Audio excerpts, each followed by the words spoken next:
श्री गणेशाय नमः। सभी को नमस्ते।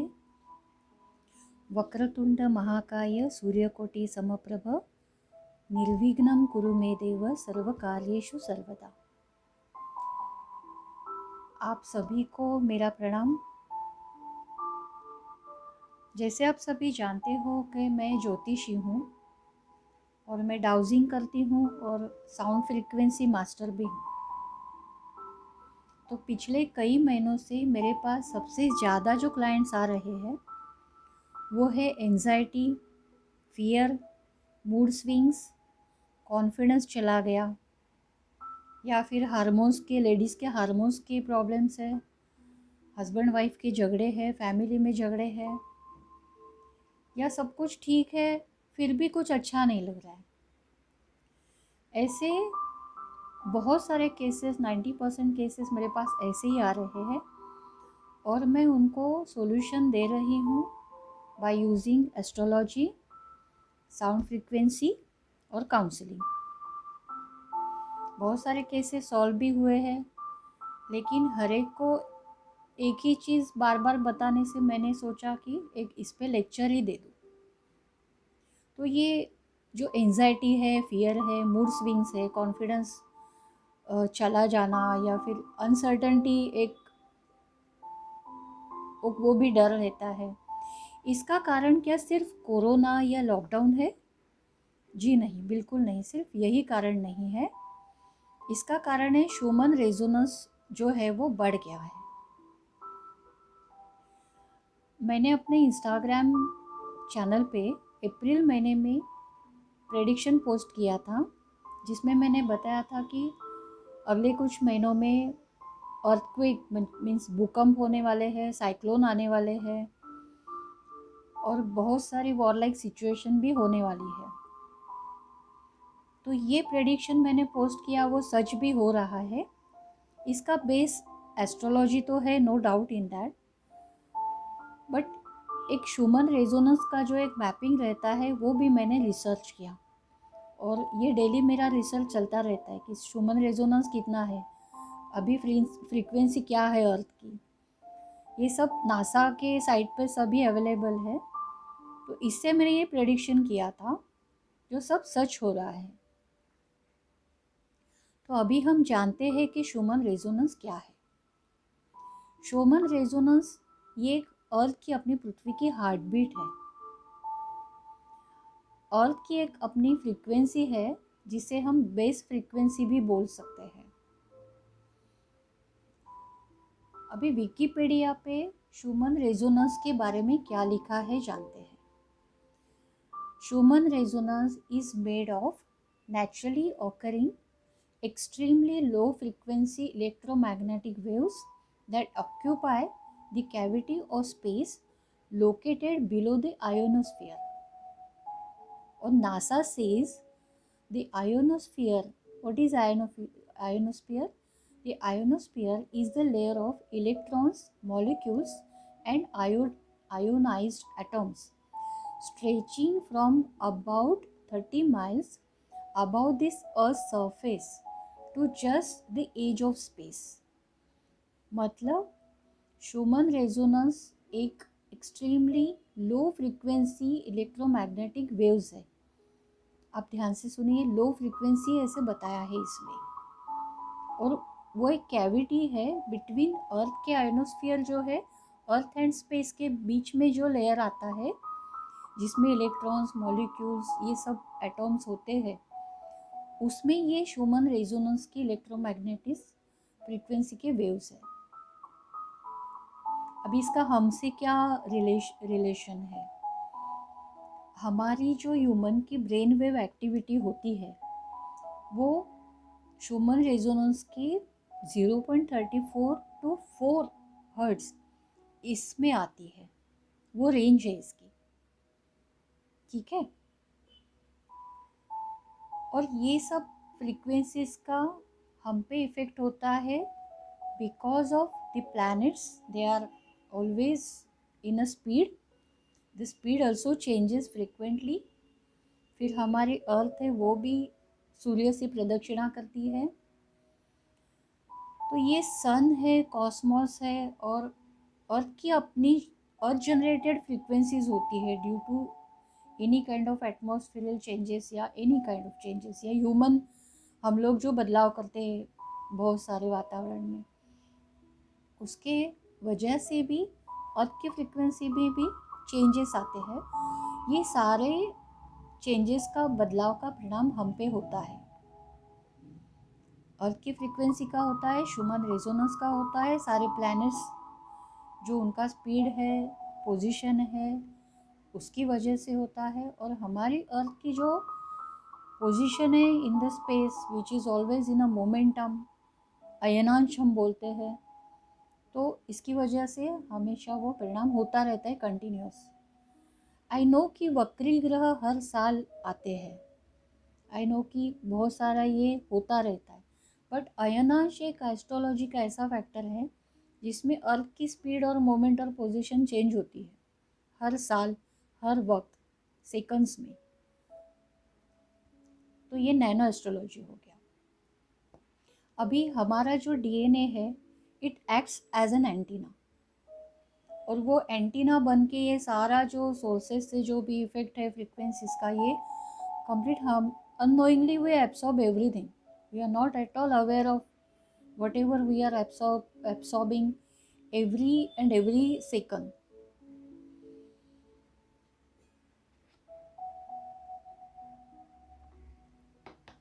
तो यूजुअली 7.83 हर्ट्ज ये बेस फ्रीक्वेंसी होती है, जो डोमिनेंट फ्रीक्वेंसी जिसको बोलते हैं,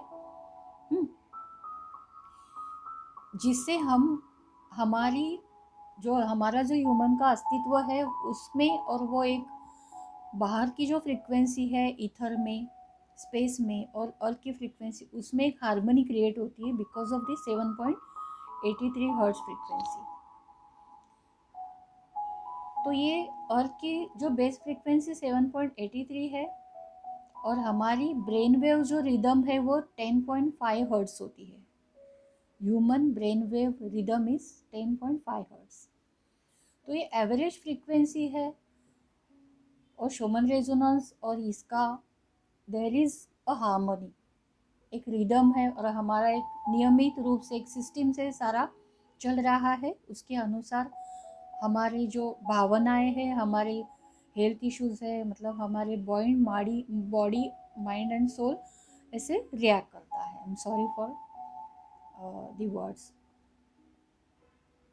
अभी इसमें एक इम्पॉर्टेंट बात है कि हम जानते हैं कि हम ग्रेविटेशनल फोर्स में रहते हैं 24/7, और हमारी बॉडी एक मैग्नेट है, हमारा शरीर एक मैग्नेट है।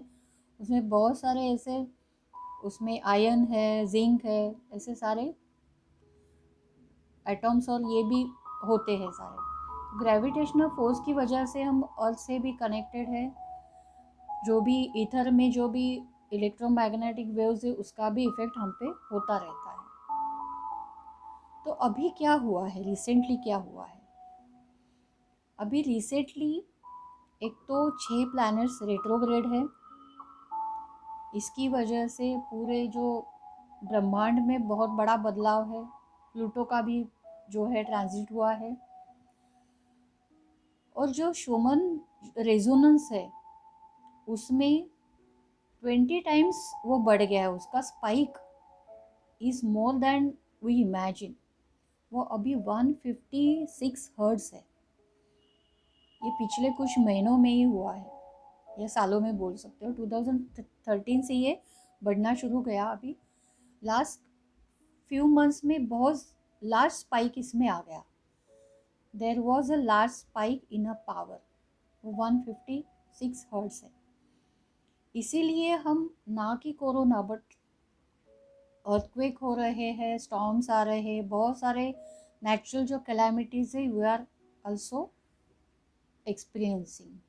वो सारा रिफ्लेक्शन ये जो अर्थ की कंप्लीट शूमन रेजोनेंस, अर्थ की फ्रीक्वेंसी ही बदल गई है इसकी वजह से। तो ये सिंपल कैसे समझ सकते हैं इसको? हम अगर किसी ट्रेन में बैठे हैं और अपने पास से एक ट्रेन बिल्कुल फास्ट जा रही है, बिल्कुल स्पीडी जा रही है, तो हम कुछ भी देख नहीं पाते, क्योंकि हमारे ह्यूमन आइज़ की इतनी कैपेसिटी नहीं होती कि उस स्पीड को कैच करे और उसको देख सके। The same thing is happening with earth right now.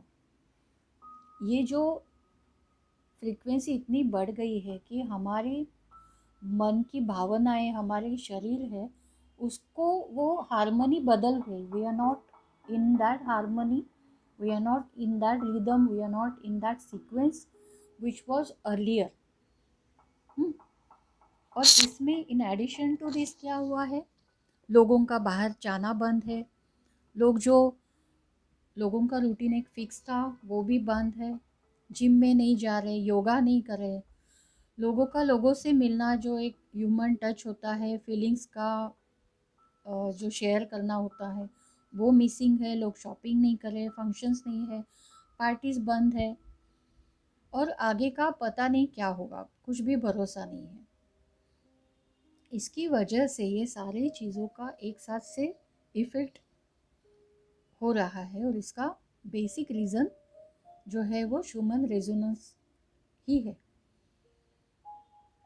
अभी इसमें जो कोरोना का है, उसमें मैंने डाउजिंग करके देखा तो उसमें कहीं भी मुझे ऐसा नहीं आंसर मिला है कि कोरोना आएगा वैसे ही आया है वैसे ही जाएगा अचानक से। ऐसा नहीं है। डाउजिंग में मुझे ये मिला कि जैसे ही अभी तक कोई भी इन्वेंशंस हुए हैं, कि जैसे आइंस्टाइन ने बहुत सारे ये किया, लेकिन अचानक से उसे कुछ ये इन्वेंशन मिला। जितने भी इन्वेंशंस हुए वो अचानक से हुए हैं, उसमें लॉजिक कम है और मैजिक ज़्यादा है। ऐसे ही ये कोरोना का भी विषय है। अभी तक के जितने भी वायरस आए थे वो सारे डीएनए पैटर्न के थे। जितने भी अभी तक, ये पहला ही जो वायरस है वो आरएनए रिलेटेड है, और this is new for human logic. तो अभी ऐसे इसमें भी कुछ ऐसे इन्वेंशन हो जाएगा कि ये आरएनए पैटर्न के वायरस को कैसे टैकल करें, और वो कुछ ना कुछ ऐसी दवा या कुछ ना कुछ सॉल्यूशन मिलेगा हमें, और फिर आगे भी ऐसे कुछ नया आता है तो we will be well prepared to handle such viruses in future. लेकिन इसके लिए थोड़ा टाइम तो लगेगा, because the earth frequency again it should have that intention to make it happen. तो ये इसमें मेरा रोल क्या है ये सब में। मेरे पास जो भी क्लाइंट्स आते हैं जिनको फियर है, एंजाइटी, उनको ये समझ में नहीं आता कि इसका रीज़न क्या है। कुछ लोगों की जॉब बहुत अच्छे चल रहे हैं, उनके फैमिली में सब खुशहाल है, सब अच्छा है, फिर भी उनको समझ नहीं आ रहा है कि क्या हो रहा है। तो मैंने उनको ये पहले बताया कि फ्रीक्वेंसी का कैसे होता है। जिनकी भी हाई एनर्जी है, जिनकी भी पर्सनल फ्रीक्वेंसी अच्छी है, उनके लिए बहुत अच्छी अपॉर्चुनिटी है। They can manifest their desires very easily, taking this as an opportunity. अभी मैं खुद का अनुभव बताती हूँ आपको। जैसे मैं, हाँ, मेडिटेशन रेगुलरली करती हूँ, मेरी साधना भी रहती है, एंड मैं बिल्कुल जजमेंटल नहीं हूँ, मैं निगेटिव थॉट्स नहीं आते मेरे मन में। तो इससे मेरी पर्सनल फ्रीक्वेंसी हाई है। तो अभी पहले कैसे था, पहले मुझे 11 बजे नींद आती थी, मैं अपने आप सो जाती थी। अभी क्या हो रहा है, जब से ये ह्यूमन फ्रीक्वेंसी या रेजोनेंस बढ़ गया है, तब से मेरी नींद ही चली गई। मैं 24 घंटे में सिर्फ 2 आवर्स आई स्लीप ओनली। और कोई अगर सिर्फ 24 घंटे में 2 घंटे ही नींद लेता है तो उसको डलनेस फील होगी, और उसको दिन में नींद आएगी, या फिर वो बीमार हो जाएगा। लेकिन मेरे साथ ऐसा कुछ भी नहीं हो रहा है। I am working with a very high energy, और कहीं भी डलनेस नहीं है, मुझे कहीं भी लो फीलिंग नहीं है। 2 घंटे नींद I it's enough for me right now. मेरी एनर्जी हाई है, मैं बहुत सारे काम कर रही हूँ। मैं इंस्टाग्राम का कंटेंट मेरा पहले कभी नहीं होता था, इतना हो रहा है। मैं एक किताब लिख रही हूँ, मेरा इंट्यूटिव लेवल भी बहुत अच्छी तरह से काम कर रहा है। और ये सब जो है, इसका मेन रीज़न है कि because I am able to relate or align with that cosmic energy because of meditation and the way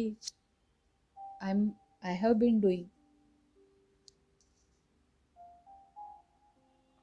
तो ये मुझे खुद को मैं भी एक इंसान हूँ, मुझे खुद को एक्सेप्ट नहीं हो रहा था पहले कि मैं 2 घंटे सोती हूँ फिर भी मुझे दिन में नींद नहीं आती है।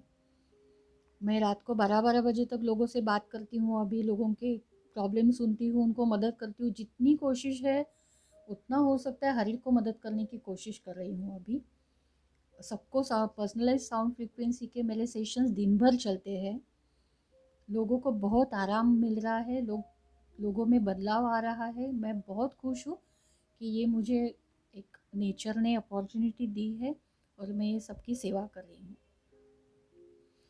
तो मैं खुद ये एक्सपीरियंस कर रही हूँ because I M highly sensitive person. और ये फ्रीक्वेंसी को एक्सपीरियंस करने का हर एक का अलग अलग अनुभव होगा। जब भी हमारा जन्म होता है at the time of birth we have a fix map. हमारा जैसे शरीर का डीएनए पैटर्न हमारा फिक्स होता है, हमारा इमोशंस का पैटर्न फिक्स होता है वही टाइम पे, वैसे हमारे पंच तत्व जो है सारे उसका भी एक बैलेंस जो शरीर में होता है वो भी eight the time of birth he fix होता है। और ये बाहर जो बदलाव होते हैं कहीं भी कोई भी, उससे हर एक व्यक्ति अलग अलग तरीके से रिएक्ट करता है। जैसे कोई किसी को धूप में जाने से परेशानी होगी, उसको एलर्जी होगी। किसी को धूप बहुत अच्छी लगेगी, किसी को बारिश में जाके सर्दी होगी तो किसी को बारिश में बहुत अच्छा लगेगा। तो ये हर एक बदलाव को, हर एक चीज़ों को रिएक्ट करने का हर एक का अपना अपनी पर्सनल फ्रीक्वेंसी या पर्सनल वाइब्रेशन जिसको बोलते हैं वो होती है, जो हम डाउजिंग से या ऑरा स्कैनिंग से जान सकते हैं। तो मैं कैसे काम करती हूँ, पहले मैं उनका एस्ट्रोलॉजी का चार्ट देखती हूँ, कुंडली, फिर उनका ऑरा स्कैनिंग करती हूँ। उसके दोनों के माध्यम से मुझे समझ में आता है कि इनका रूट कॉज क्या है और मुझे इनमें बैलेंस कैसे लेके आना है। और फिर मैं वो उनको पर्सनलाइज साउंड फ्रिक्वेंसी सेशन देती हूँ और काउंसलिंग भी करती हूँ। थोड़े फार उनके लाइफस्टाइल में भी चेंजेस लाना पड़ता है। इस तरीके से जितने मैक्सिमम है 99 क्या 100% लोगों को फ़ायदा हो रहा है and they are able to handle this situation very well. और इसमें साउंड फ्रिक्वेंसी जो है वो आप हमारे it affects your body mind and soul as well to sync you back into that natural vibration और नेचुरल रिदम। तो ये साउंड फ्रिक्वेंसी से हमारे बॉडी माइंड एंड सोल ये फिर से रिदम में आ जाते हैं। जो हमारा बेसिक नेचुरल रिदम होता है वही हमें मिलता है और वो सिर्फ ऑल इज़ वेल हो जाता है। सब खुश रहते हैं, मुझे ब्लेसिंग्स मिलते हैं। तो आपको भी ये सब शुमन रेजोनेंस या फ्रीक्वेंसी ये सब शायद से अलग लगता होगा। आप गूगल पे भी ये सब देख सकते हैं। और किसी को भी if any one is facing any kind of such challenges, they can contact me. I will definitely love to help about this. And I wish you all the very best, my good wishes. God bless you all. And I'm really thankful to you all for listening my lecture about this Schumann resonance and how it affects our complete identity, emotions, health, and soul as well. I thank you very much. Good day.